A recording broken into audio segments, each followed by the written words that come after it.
Bien, buenas noches, querido y apreciado hermano Moisés. Decías que yo te hacía bien, te doy mi palabra de honor, que tú me haces muy bien a mí, de verdad. Y en esta noche estoy roto, estoy quebrantado viendo las alabanzas, viéndote administrar con esa fuerza que Dios te da. Que Dios te bendiga muchísimo como lo está haciendo, ¿verdad? Y decía a la iglesia que mi hermano, él hablaba de mí, yo quiero hablar de él. La verdad que ha sido como un balón de oxígeno cada vez que hablábamos y se podía sentir a Dios, ¿verdad? Y la verdad que agradezco a Dios por su vida de todo corazón. Dios bendiga tu casa. Y bueno, iglesia de Aranda, de verdad, les saludo en el nombre de Jesús y les deseo lo excelente del Señor para todos ustedes. Me siento privilegiado, me siento honrado de poder ser el portavoz de la palabra del Señor, ¿de acuerdo? Vamos a abrir la palabra sin más dilación. Evangelio según San Lucas, capítulo 17, verso 5. Dice así la palabra en el nombre del Padre, del Hijo y con la colaboración del dulce Espíritu Santo. Le dijeron los apóstoles al Señor, aumentanos la fe. Bien, cuando el Señor te lleva a un texto de una manera u otra, ¿verdad? Bueno, conmigo funciona así. Cuando me lo muestra, no siempre, pero en esta ocasión fue así, no entendía. Les abro el corazón, se me rompía el cerebro, no podía comprender cómo es que le piden los apóstoles a nuestro Señor que le aumenten la fe. Saben, como todos mis hermanos, me gusta estudiar la palabra. Y óiganme bien, desde el capítulo 4 hasta el capítulo 17, hubo más de 15 milagros más. Miren,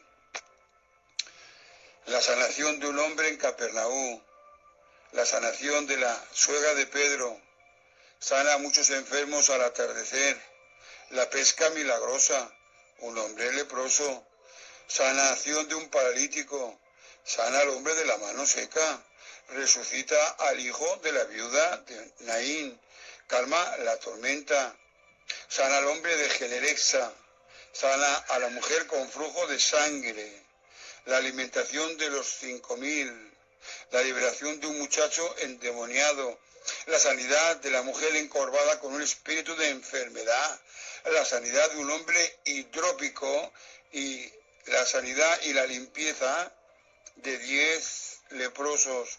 Les he nombrado 16, pero hay 20 milagros. No podía comprender por qué le pedían al Señor, aumentanos la fe. Ahora bien, ¿quién se lo pedía? Porque hay ocasiones en las Escrituras que habla que sus discípulos, o sea, la gente que le seguía, aparte de los 12, y lo marca la Escritura con los discípulos, pero aquí dice los apóstoles del Cordero. Aún tardaba más en entrar en mi cerebro, porque saben, los requisitos para ser apóstoles del Cordero era haber caminado con Cristo en los días de su carne, o sea, recibir de primera mano. ¿Qué digo de primera mano? De la misma boca de Cristo el Evangelio, ser testigos de su holocausto, su padecimiento, de su muerte, pero también de resurrección, de la resurrección de Cristo, ser también testigos presenciales y oculares de los 40 días, el periodo corto que después de muerto y resucitado estuvo Cristo posicionando a sus apóstoles, y también, por supuesto, ser testigos de la ascensión, ¿verdad? Haber hecho milagros, señales y prodigios.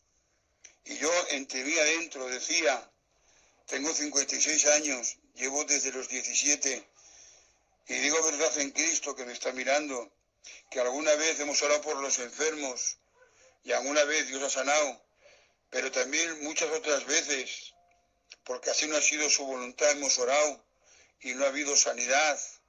¿de acuerdo? Entonces, que gente que no está acostumbrada a los milagros, le diríamos al Señor o le pediría un sector, aumentanos la fe, pero ellos conviviendo con Cristo. Y en los 13 capítulos anteriores, 20 milagros. Entonces, el Espíritu empezó a tratarme y comprendí que lo que querían los apóstoles era subir un escalón más de la fe que estaban viendo. Y el Espíritu me empezó a ministrar, y como me ministró a mí, es lo que yo quiero compartir, porque creo firmemente que es la palabra de Dios para ustedes en esta noche. Y el Espíritu empezaba a ministrarme y me decía que los seres humanos somos emocionalmente influenciables. Miren, un ejemplo. Salimos de casa sin enfermedad, con salud, con euros en el bolsillo, sin ningún problema. Si somos pastores y obreros, la iglesia va viento en popa, como una balsa de aceite. No tenemos ningún problema. Salimos tranquilamente y nos encontramos con un amigo. No tiene ni por qué ser familiar, un amigo. Y tomamos un café con él. Y ahora empieza a decirnos verdad cuál es su situación. Que tiene en la mano un desahucio de la casa, o peor aún, que tiene en la mano un informe médico que no hay remisión, o que su matrimonio se ha roto, o tantos insabores, porque dice la palabra que el hombre es corto de días y hastiado de sinsabores, y todo ese bienestar, esa alegría que teníamos al salir de casa, se nos vuelca, amén, y se nos pone tristeza. Y entonces, ¿verdad? Aún seguía entendiendo más la palabra y hablo con libertad. Miren, hay veces que hay cambios de pastores y viene un pastor con carisma, viene un pastor a las iglesias, ¿verdad?, con el don de gente que cae bien. No creo en las coincidencias, pero es que además se ha añadido de que es un tiempo que Dios trata con la iglesia y hay cultos sobrenaturales de profecías, de gloria, de liberación. Y hay un comentario en la iglesia, en la casa de otra familia, qué buena temporada tienen. Pero ¿saben algo?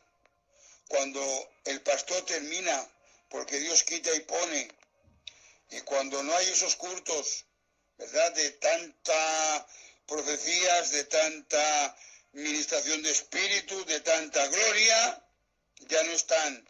¿Saben por qué? Porque tienen una fe emocional. Tengo que aclararles que por la gracia de Dios llevo 8 o 10 años siendo maestro de la Escuela Bíblica de Filadelfia, pero también llevo más de 16 años predicando en la cárcel de mi ciudad. Me defino pentecostal, 100%. Refuto y contradigo a los que piensan en la doctrina del cesamiento, que los dones van a acabar. No, yo profetizo, echo fuera demonios, abro en lenguas, y entiendo que eso es un complemento, que es un adorno, como los complementos, ¿verdad?, del adorno de Navidad, pero lo que sostiene es el árbol, el fundamento es la palabra. No estoy en contra de los dones, no estoy en contra del avivamiento, pero sí estoy en contra de la gente que se fundamenta solamente en esto. Y Dios aún me seguía ministrando y me llevaba al libro de Ruth, capítulo 1, verso 14, ya saben, cuando Maloni y Querión, ¿verdad?, mueren, y cuando Orfa y Ruth, las nueras de Noemí, su suegra les dice, hay una ley en Israel, que cuando uno muere, pues el hermano menor levanta la descendencia. Yo ya soy vieja, no podéis esperar a que yo tenga hijos. Marchaos a vuestra casa y con vuestro pueblo. Y dice literalmente en el 1.14, y ellas alzaron otra vez su voz y lloraron, se emocionaron. Y Orfa besó a su suegra. Dice, pero Ruth se quedó con ella. Y Noemí le dijo, he aquí tu cuñada se ha vuelto a su pueblo y a sus dioses. Vuélvete también tú tras ella. Respondió Ruth, no me ruegues que te deje y me aparte de ti, porque a donde quiera que tú fueses, iré yo, y donde quiera que vas a vivir tú, yo también viviré ahí. Tu pueblo será mi pueblo, atención a esta declaración de fe, y tu Dios será mi Dios. Amén. Por eso, ¿verdad? Orfa se emocionó y tenía una fe sentimental. Pero es que Ruth no. Ruth tenía, por decir así, el mensaje le caló y dijo, tu Dios será mi Dios. Por eso, discúlpenme, vemos los demás de turno que ven milagros, señales, prodigios, pero que mañana se van en pos y aman al mundo. ¿Saben por qué hay gente que permanece y otra se queda? Porque hay gente que tiene una fe emocional y hay otra gente que tiene una fe conceptual. Bueno, José Antonio, ¿qué es una fe conceptual? Miren, si ustedes me preguntan a mí, a 8 grados bajo cero y no muy bien abrigado, con mucho frío, me preguntan ¿cuántos son 7 y 7? Les diré 14. Si ustedes me preguntan con 40 grados y a pleno sol, ¿cuántos son 7 y 7? Les diré 14. Si ustedes me llegan a preguntar, en uno de mis momentos más felices de mi vida, grabados a punta de diamante en mi corazón, el día que me casé, cuando nació mi primer hijo, cuando fui pastor de mi primera iglesia, ustedes me dirían, ¿cuántos son 7 y 7? Les diría 14. Si ustedes me preguntan hoy, con el pañuelo negro en el cuello, porque en febrero se me adelantó mi señora. Si ustedes me preguntan ahora que tengo el alma rota por la separación, porque dice que no tengáis tristeza como nosotros que no tienen esperanza, claro que la vamos a ver, pero la separación, sin entrar en más detalles, y la ausencia duele. Si ustedes me preguntan cuántos son 7 y 7, yo les diré 14. En la salud, en la enfermedad, en la escasez, en las pruebas, en todo momento hay que proclamar nuestra fe. Pablo dice en 1 de Timoteo 1:12, yo sé en quién he creído. Y si le preguntaríamos a Pablo, Pablo, ¿en quién has creído? ¿Cómo que en quién he creído, Josian? En aquel que habló el profeta Mesaico, que eres como el niño nacido, el Hijo que nos ha sido dado, el admirable, el consejero, el Dios fuerte, el Padre eterno, el príncipe de paz, el varón como escondedero contra el viento, como arroyos de agua en tierra de sequedad, como sombra de gran peñasco en tierra calurosa, ese que dijo, yo soy la raíz y el linaje de David, la estrella resplandeciente de la mañana, yo soy el primero y el último, el que vivo y estuve muerto, mas he aquí que vivo por los siglos de los siglos. Amén. Y tengo las llaves de la muerte y del Hades. Y entonces, ¿qué pasa, Pablo? Al creer y confesar tu fe, ¿qué pasa? Que tu vida fue todo viento en popa, que siempre estuviste bien, que no te llegó a ti el frío, que no te llegó a ti el problema, que no te llegó a ti la tragedia humana. ¿Qué pasa? Y él me respondería, echa un vistazo en 2 de Corintios capítulo 11, cuando me acusan que no tengo ministerio y que los otros sí, yo no. Y les tuve que decir, ¿son ministros de Cristo? Como si estuviera loco hablo, yo más, en trabajos más abundantes, en azotes sin número, en cárceles más, en peligro de muerte muchas veces. De los hebreos 5 veces he recibido 40 azotes menos 1.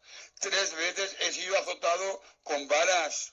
una vez apedreado, 3 veces padecido naufragio, una noche y un día he estado como náufrago en alta mar, caminando muchas veces en peligro de ríos, peligro de ladrones, peligro de los de mi nación, peligro entre los gentiles, peligros en la ciudad, peligros en el desierto, peligros en el mar, peligros entre falsos hermanos, en trabajo, en fatiga, en muchos desvelos, en hambre, en sed, en muchos ayunos, en frío, en desnudez. No fue fácil, ¿verdad que no fue fácil? Pero él decía, yo sé en quién he creído. Porque ¿saben qué? Creo que es la hora, más que nunca, que la iglesia tenga la postura de 3 jóvenes que estaban en Babilonia.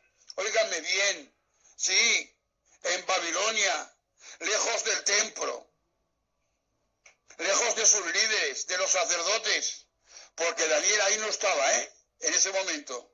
Sí, les estoy hablando de Sadrach, Mesac y Abednego, que cuando este emperador déspota dijo, a ver, ¿qué Dios os librará de mi mano?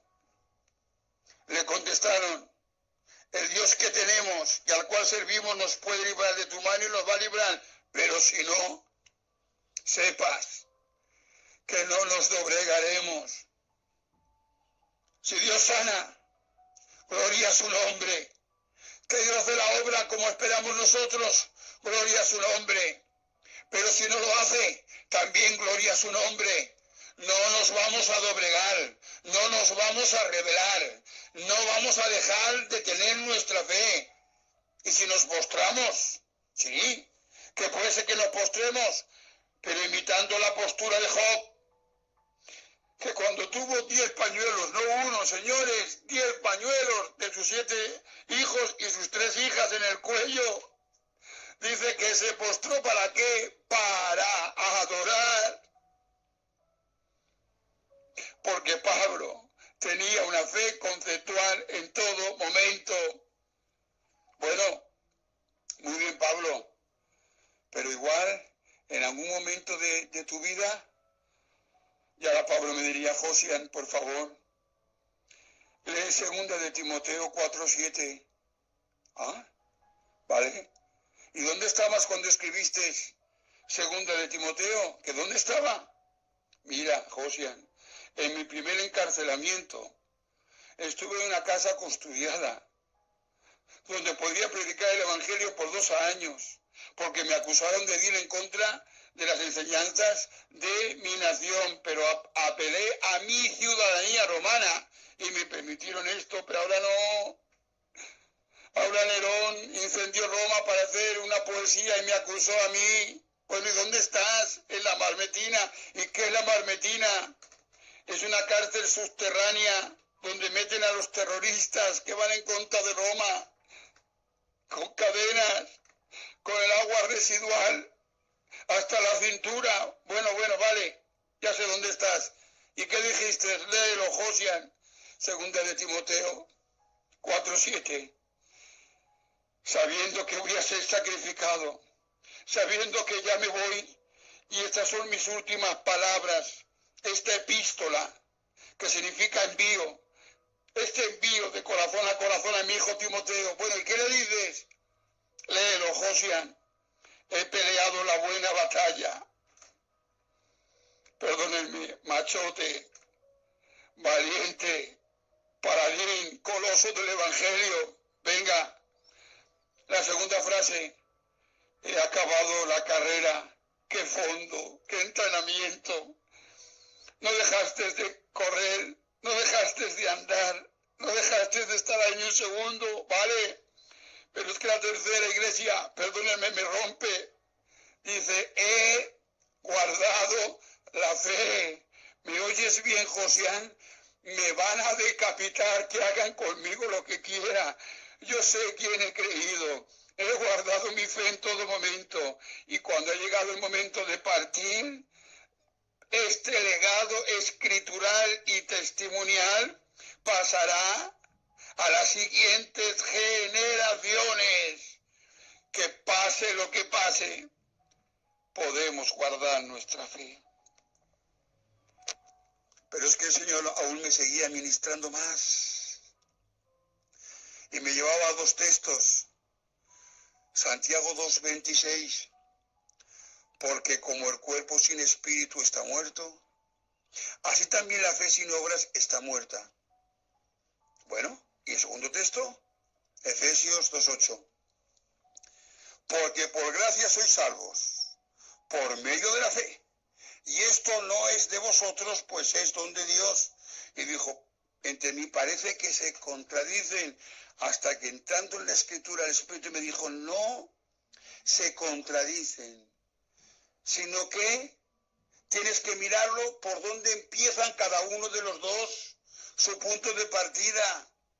Santiago está hablando para los hebreos que han pasado al cristianismo, del judaísmo al cristianismo, que tienen ya los 39 libros de la palabra, que saben que tienen que orar, que saben que tienen que demostrar, pero claro, como el predicador de moda era Pablo, el que levantaba naciones, el predicador de moda que el propio Pedro dice que algunos tuercen las escrituras y los libros, en otras frases, para que ustedes me entiendan, de Pablo, era el hombre de moda. Y entonces, como dice que salvos por medio de la fe, de la gracia, pues no hacemos. Y le dice, no. La fe se tiene que demostrar, ¿vale? No hay que hacer obras para ser, pero por cuanto eres tienes que hacerlo, ¿vale? Y Pablo, este versículo del principio que empieza para los gentiles, para los que no tenían la base escritural del Viejo Testamento, para los gentiles, los que se querían ganar por obras la salvación, los que se querían ganar por el conocimiento, de ahí viene el gnosticismo, ¿vale? De su propio conocimiento. Y les tiene que decir, les tiene que enseñar que no hay ninguna obra que el hombre pueda hacer para ser salvo, que aquella obra fue en el monte Gólgota, en la cruz del Calvario.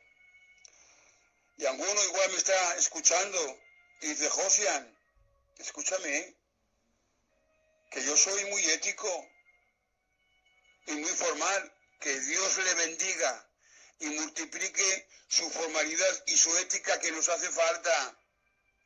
Josian, que yo soy muy pacificador, que arreglo casos y si alguien se va a reñir, si puedo, como gitano lo evito. Que Dios le bendiga porque necesitamos pacificadores. Josian, que si yo veo a un mangantico pidiendo, echo mano al bolsillo y le compro un bocadillo. Que el Señor le bendiga porque eso es el corazón bueno y lo necesitamos. Pero con todos mis respetos, ni la ética, ni la formalidad, ni ser pacificadores, todo eso, si no se tiene a Cristo en el corazón y la fe bien posicionada, no nos dan la garantía de irnos al cielo. Por lo tanto, este texto de Efesios me hizo comprender las cosas. Efesios 2:10, porque somos hechura suya, creados por sus propias manos. Hechura suya, creados en Cristo Jesús para buenas obras, las cuales Dios preparó de antemano para que anduviésemos en ellas. No tengo que hacer obras para ser, pero por cuanto soy tengo que hacer. Por lo tanto, entendí que pobre Santiago no se contradicen, sino que se compenetran. Sí, se compenetran para decirnos la fe correcta, que es la fe salvífica.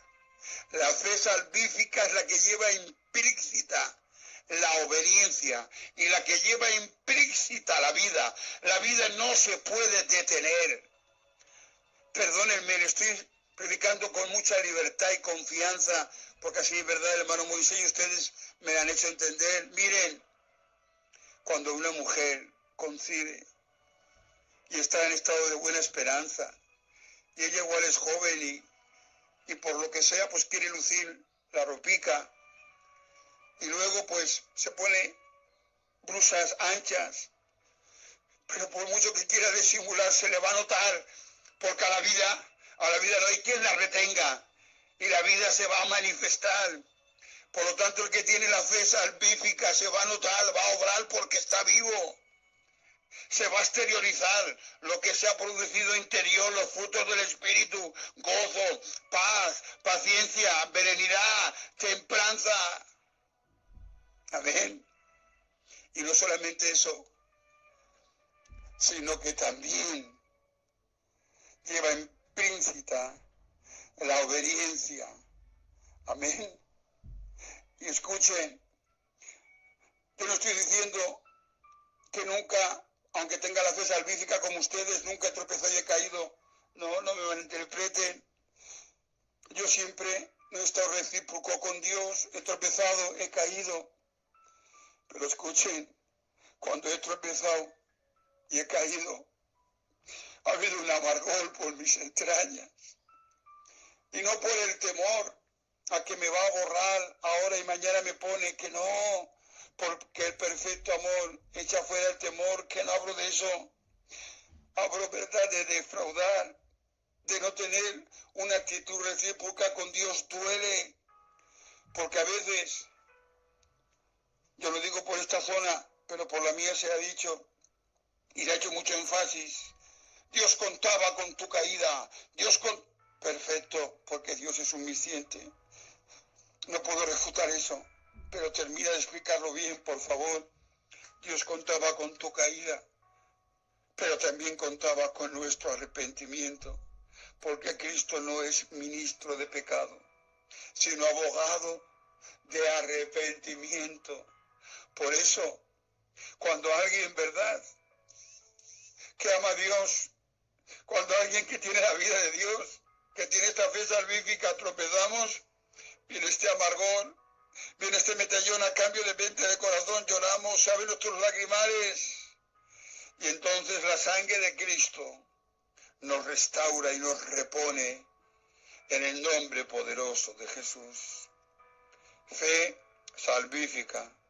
Pero hay personas, que nadie se me enfade, por favor, no por Filadelfia, sino por Latinoamérica, como dice un predicador de mi zona, fuera de Filadelfia, que nadie se me ofenda, pero tengo que decir, Dios me ministraba un texto, Santiago 2:19, tú crees que Dios es uno, bien haces, también los demonios creen y tiemblan, y para creer tienen que tener intelecto, y para temblar tienen que tener sentimientos, pero no cambian, siguen siendo demonios. Hay gente que está muchos años en el culto, muchos, y se han convertido en degustadores profesionales de cultos.